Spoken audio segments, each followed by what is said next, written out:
ठीक है। हाँ हाँ, स्लोगन डेली का ही स्लोगन रहेगा। हाँ ये तो लिख लो बेटा, ये तो बहुत ज़रूरी है। चलिए हाँ, दिखता रहेगा बार बार, जैसे बार बार हर जगह लिखा रहता है ना कि ध्यान रहे आप कैमरे की नज़र में हैं, वो है। कैमरा तो चलता ही रहता है। अभी कैमरे की सेटिंग और शानदार हो गई। अब रिकॉर्डिंग काफ़ी पीछे दिनों तक का भी रिकॉर्डिंग रखता है, जाके देखोगे ना अंदर, तो पहले जैसे ऐसा सेटअप था, अब सारा सेटअप होकर के, और उसमें मेमोरी भी बहुत ज़्यादा लग गई, मतलब अब 1.5 महीने की मेमोरी उसमें रहती है।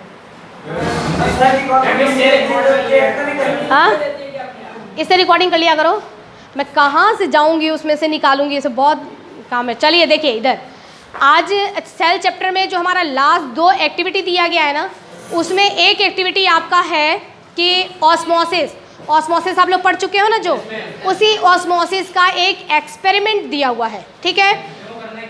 वो एक्टिविटी दिया गया है ऑस्मोसिस का कि एक्सपेरिमेंट करके बताओ। तुम ऑस्मोसिस का एक्सपेरिमेंट कोई दूसरा भी लिख सकते हो, जो मैंने आपको बताया, वो किसमिस वाला बताया था वो एक्सपेरिमेंट कर लो, वो बादाम वाला चने वाला बताया था वो एक्सपेरिमेंट कर लो।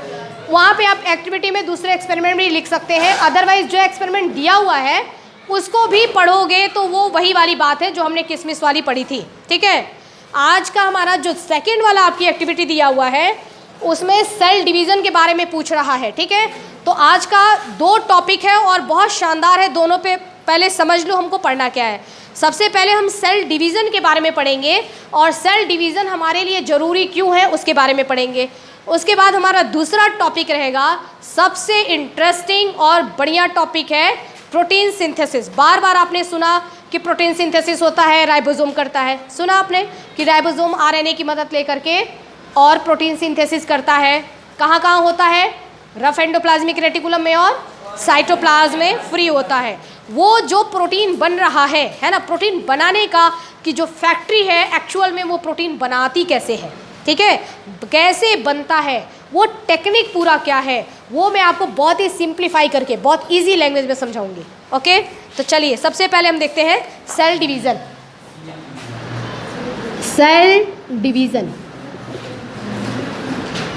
देखो तुमको ये पता है कि तुम्हारी बॉडी में जो सेल है ये लगातार डिवाइड होती रहती है, पता है? सबकी सेल डिवीज़न होता है।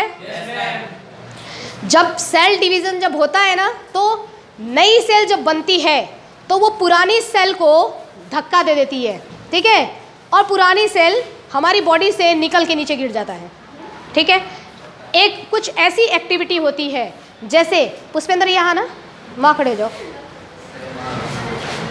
यहाँ खड़े हो जाओ, हाँ पुनीत आना जरा, थोड़ा और आगे को पुष्पेंद्र, पुष्पेंद्र थोड़ा आगे आगे। देखो जगह तो बस यही है, इतना ही जगह है, इसके अलावा बॉडी में जगह है नहीं, ठीक है ना, बॉडी में दूसरी जगह नहीं है, मतलब वहीं खड़े होना है।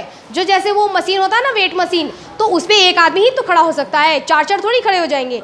मशीन में जगह तो यही है। अब यहाँ पर अगर उसको आना है और ये काफ़ी देर से मशीन पे खड़ा था, तो ये हो गया पुराना, ठीक है। अब आना है इसको, तो ये क्या करेगा? इसको धक्का देगा, धीरे से देना, गिरा मत देना। ये देखो धक्का दिया और आ जाओ यहाँ। अब ये उस पोजीशन पे वो आके खड़ा हो गया। अब ये धक्का दिया, ये जो है ये गिर गया, ठीक है। ओके जाओ बैठ जाओ। हमारे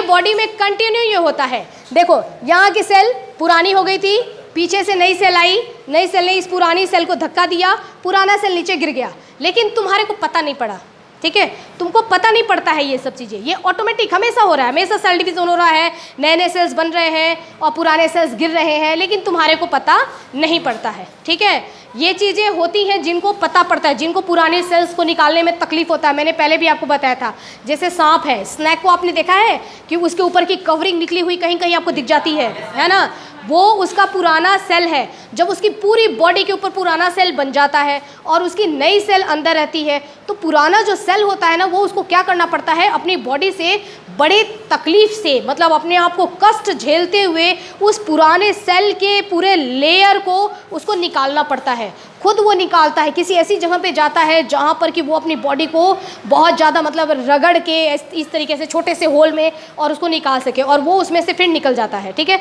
इसके लिए उसको तकलीफ़ होती है, स्किन का एक ऊपर का लेयर निकालो, तकलीफ़ नहीं होगी, होती है, लेकिन हमारे में ये काम ऑटोमेटिक होता है, हमको ऐसा करने की ज़रूरत नहीं है। तो हमारी बॉडी में लगातार सेल डिवीज़न चलता रहता है। वो बेटा मार्क कर देना। अब ये जो सेल डिवीज़न है, देखिए हमारे बॉडी के अंदर जो है ना, पूरे बॉडी के सेल्स को अगर तुम डिवाइड कर दो तो 2 तरीके के सेल्स होते हैं। कितने तरीके के? अब देखो तुम्हारा शुरू हो गया, यहाँ से समझना शुरू हो गया। ठीक है, माइंड में रखते चलना है। कितने तरीके के सेल डिवीज़न होते हैं? 2 टाइप के। पहला होता है, 2 तरीके के सेल होते हैं, डिवीज़न नहीं, 2 तरीके के सेल्स होते हैं। एक होता है सोमैटिक सेल, सोमैटिक सेल। दूसरा होता है रिप्रोडक्टिव सेल। ठीक है, पहला होता है सोमैटिक सेल, दूसरा होता है रिप्रोडक्टिव सेल। हाँ, स्मार्ट बच्चे हैं जो कि लिखते चल रहे हैं। जब मैं पूछूंगी तो देख के नहीं बताना है, बिना देखे बताना है। तो एक होता है सोमैटिक सेल, दूसरा होता है रिप्रोडक्टिव सेल। हमारी बॉडी के अंदर जो रिप्रोडक्टिव ऑर्गन्स होते हैं, रिप्रोडक्टिव ऑर्गन्स, जो हमारे रिप्रोडक्टिव ऑर्गन्स होते हैं, उनको छोड़कर, सिर्फ रिप्रोडक्टिव ऑर्गन्स को छोड़कर बॉडी का जितना भी पार्ट है, उन सब के अंदर जो सेल पाई जाती है उसका नाम है सोमैटिक सेल। ठीक है, मैं कहूँगी कि आपकी आंखों में कौन सा सेल है? Somatic cell. हाथ में कौन सा सेल है? Somatic cell. आपकी गालों पर कौन सा सेल है? Somatic cell. Okay, clear? तो सेल कितने तरीके के होते हैं? पूरी बॉडी के सेल्स को हमने 2 भागों में बांट दिया। एक रिप्रोडक्टिव ऑर्गन के सेल, उनको रिप्रोडक्टिव सेल कहा जाएगा, और एक होंगे हमारे सोमैटिक सेल। यहाँ तक डन? कोई दिक्कत परेशानी नहीं? अब देखो, जो हमारा जो सोमैटिक सेल होता है, अब ये अलग तरीके का डिवीज़न करता है। मतलब इसको अगर बंटना होगा, नए नए सेल्स बनाने होंगे, तो ये अलग तरीके से बनाएगा और ये अलग तरीके से बनाएगा। ठीक है, ये तो केवल रिप्रोडक्टिव ऑर्गन्स में ही होते हैं। हमारी बॉडी के अंदर रिप्रोडक्टिव ऑर्गन्स होते हैं, सिर्फ उसमें ये सेल होते हैं। ये अलग तरीके से बनाएगा, इसका डिवीज़न करने का मेथड अलग होगा, इसका मेथड अलग होगा। ठीक है, ये जो डिवीज़न करेगा इसको हम बोलते हैं, इसके डिवीज़न का नाम है माइटोसिस।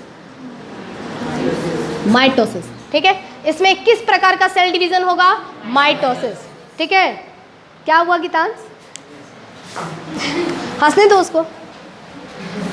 जो अभी तुमको हंसा रहा है, अभी मैं तुमको रुलाऊंगी, इसका इस्तेमाल करूंगी। देखो, रिप्रोडक्टिव ऑर्गन्स जो होते हैं, इनमें जो डिवीज़न होता है उसको हम मियोसिस, मियोसिस। ठीक है, इसमें होता है माइटोसिस सेल डिवीज़न और इसमें होता है मियोसिस सेल डिवीज़न। यहाँ तक कि में कोई परेशानी? अजय, हेमंत, ओके, परेशानी है? सह लोगे परेशानी? आगे देखिए, माइटोसिस सेल डिवीज़न जो होता है, इसमें एक सेल से, मान लो ये एक सेल है, एक सेल से 2 सेल बनते हैं। कितने? 2 सेल। एक सेल से 2 सेल बनता है। जो भी एक सेल होगा वो 2 बनाएगा। इनको टारगेट दिया गया है कि हर एक सेल 2 सेल बनाएगा। ठीक है ना, एक टारगेट इनका है। एक बात और, जो सेल बनाने जा रही है इसका नाम होता है मदर सेल। जो बनते हैं वो डॉटर सेल। जो बन रहे हैं इनको हम बोलेंगे डॉटर सेल। क्या बोलेंगे? एक मदर सेल से 2 डॉटर सेल बना। ठीक है, और सेल के अंदर क्रोमोसोम होते हैं, ये बात तुम में से सबको पता है। एक बच्चा बता दो कि कितने क्रोमोसोम होते हैं? एनीवन? हाँ, 46। देखो, सबको ये बात पता है। तो जो मदर सेल है इसमें कितने क्रोमोसोम होंगे? 46। ठीक है, ये जो 46 क्रोमोसोम होते हैं उनको हम डायरेक्टली 46 नंबर में नहीं लिखते हैं, बल्कि हम उसको सिंबल में लिखते हैं। इसको इसी 46 को लिखना रहेगा ना, तो हम यहाँ पे नंबर नहीं लिखेंगे बल्कि हम इसको लिखेंगे 2n, ठीक है। और तुमको पता होना चाहिए कि n की वैल्यू कितनी है 23, तो 2 multiply by 23 is equal to 46, ठीक है ना। लेकिन हम देखो है ये 46 की ही बात कर रही हूँ, लेकिन मैं भी आपको 2n लिख के बताऊंगी, ठीक है ना। तो यहाँ पर हम क्या लिखेंगे, 46 के जहाँ पर हमने लिख दिया 2n। Any problem?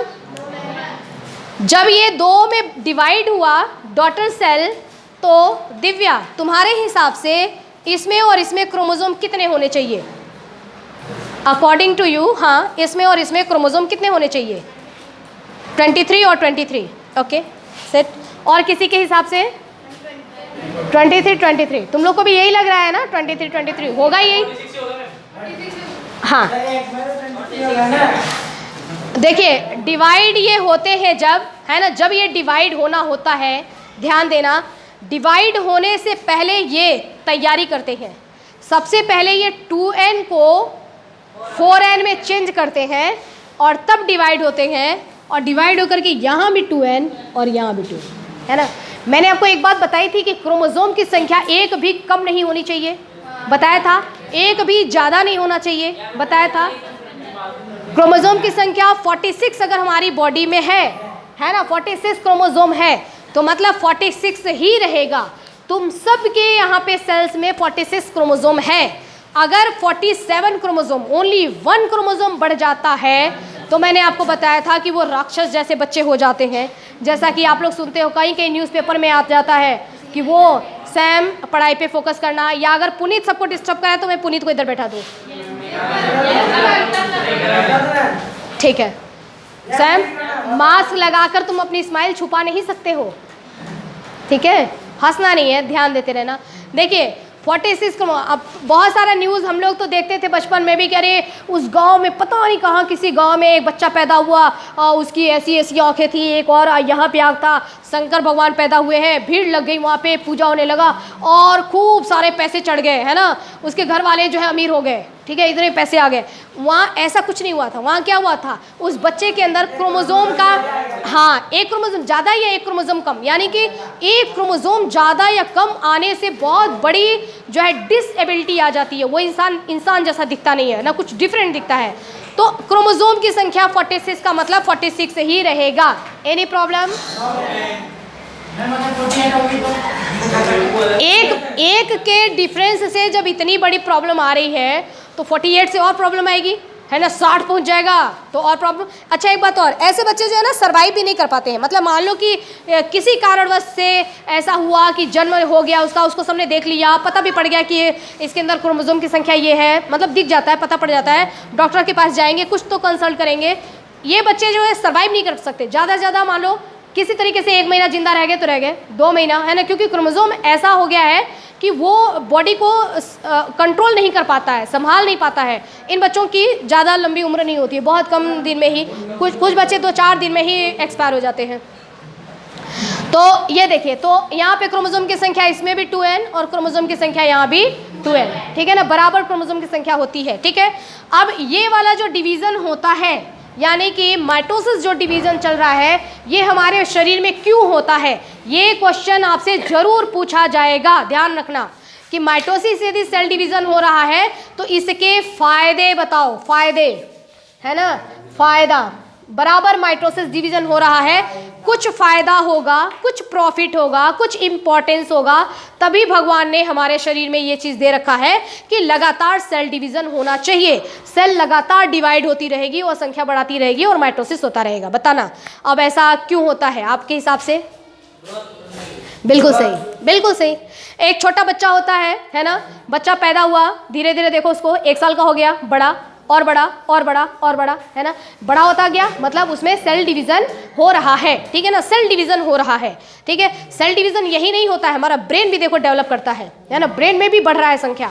तो इस तरीके से इसका फ़ायदा सिर्फ यही है कि ग्रोथ होता है, ठीक है, ग्रोथ ही नहीं, मान लो कि कहेंगे कि अब बड़े तो हो गए, है ना, अब तुम लोग के पापा और बड़े थोड़ी होंगे, लेकिन उनमें भी सेल डिवीज़न हो रहा है, तो वहाँ पे पुरानी सेल्स जो खराब हो जाती है उनको रिप्लेस किया जाता है, वो मैंने भी आपको बताया। दूसरी बात ये होती है कि अगर कहीं हाथ कट जाए, जल जाए, हो जाता है ना, वहाँ पर भी नए नए सेल्स आते रहते हैं। तो वो भी सेल डिवीज़न के द्वारा ही बनते हैं। नए नए सेल्स बने, उन्होंने उनकी जगह ले ली, ठीक है, उस स्पेस को, कटे हुए स्पेस को भर दिया। समझ आ गया? तो इधर वाला ये पोर्शन डन हो गया। यहाँ एक क्वेश्चन मैं तुम्हारे लिए छोड़ रही हूँ, जिसका आंसर तुम लोग चाहे जहाँ से तुम्हारी इच्छा हो, मोबाइल का इस्तेमाल करना, अपने टीचर से पूछना, बड़े भाई बहन किसी की अगर पढ़ाई करते हो। हाँ नहीं, आप पूछ के आओगे, शायद हो सकता है मैंने पहले भी कभी पूछा हो क्लास में, लेकिन अभी याद। ये मदर सेल है, तो ये डॉटर सेल है, सन सेल नहीं है। पूछा था इसने अभी कि तुमने पूछा इससे कि सन सेल क्यों नहीं है ना? ये डॉटर सेल है और ये मदर सेल है। यहाँ तो तुमको फिर भी लॉजिक समझ में आता होगा कि अच्छा मदर सेल है। यहाँ तुम्हारे को कंफ्यूजन होता होगा कि सन सेल कहाँ गया, ठीक है, डॉटर सेल ही कहाँ है, ठीक है ना?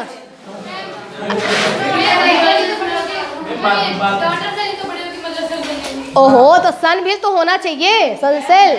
हाँ, मियोसिस में होता होगा, ठीक है, उधर भी आते हैं। देखो, इसको मदर सेल ही कहते हैं और इसको डॉटर सेल ही कहते हैं, ठीक है। मदर सेल ही इसको कहा जाता है, इसको डॉटर सेल ही कहा जाता है। अब इसको मदर सेल ही क्यों कहते हैं और नीचे वाले को डॉटर सेल ही क्यों कहते हैं, it is a big question mark, ठीक है, फॉर यू। इसका आपको कोशिश करना है, ढूंढना है, सोचना है। नहीं भी कहीं ढूंढते हो, मत ढूंढो मोबाइल में, है ना, सोचो। मैं देखना चाहती हूँ कि कल कितने आंसर मुझे मिल सकते हैं इस बात पे, ठीक है। बलराम तुम बाहर चले जाओ, थोड़ा बारिश का मजा ले लो। हाँ, जाके देख के आना कि कितनी बूंदें टोटल गिरी हैं बरामदे में, गिन के। तुम भी सुरेंद्र चले जाओ उसके साथ।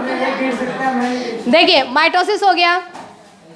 अब हम आते हैं मियोसिस पर। मियोसिस जो होता है, मैंने आपको बताया, रिप्रोडक्टिव ऑर्गन्स ओनली होते हैं जहां पर कि मियोसिस सेल डिवीजन होता है, ठीक है। मियोसिस सेल डिवीजन में क्या होता है कि इसमें एक ही मदर सेल, ठीक है, एक मदर सेल में नंबर ऑफ क्रोमोसोम 2n, इतना आपको पता है। उसके बाद ये ऐसे सेल डिवीज़न होगा, ठीक है। फिर यहाँ पे बनेगा n, हाफ हो जाएगा, यहाँ पर बनेगा n, हाफ हो जाएगा। उसके बाद वापस यहाँ पर n, वापस यहाँ पर n, वापस यहाँ पर n और वापस यहाँ पर n, ठीक है। देखो, ये है हमारा मियोसिस सेल डिवीज़न, ठीक है।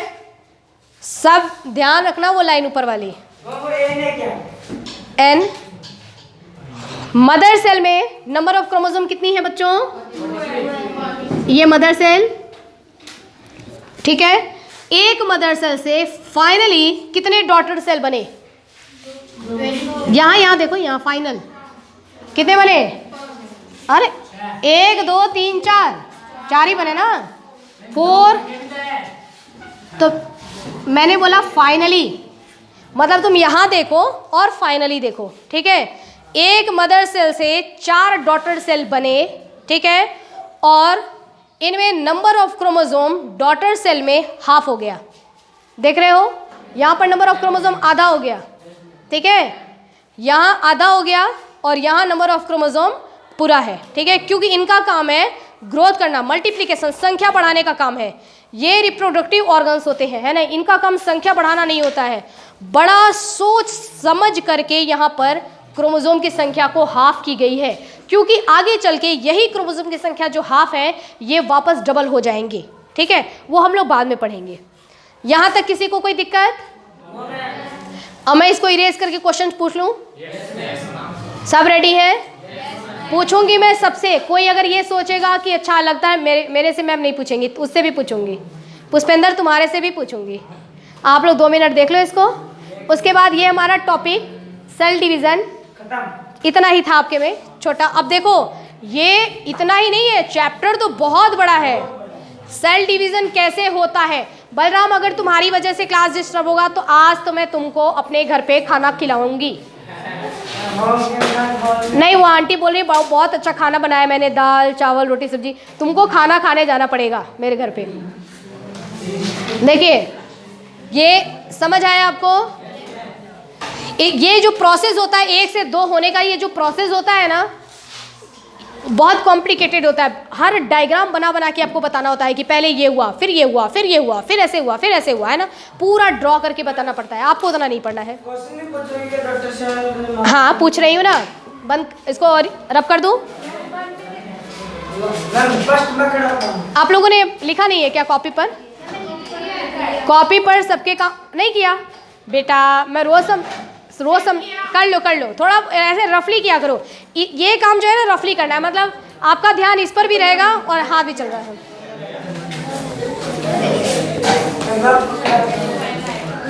गरिमा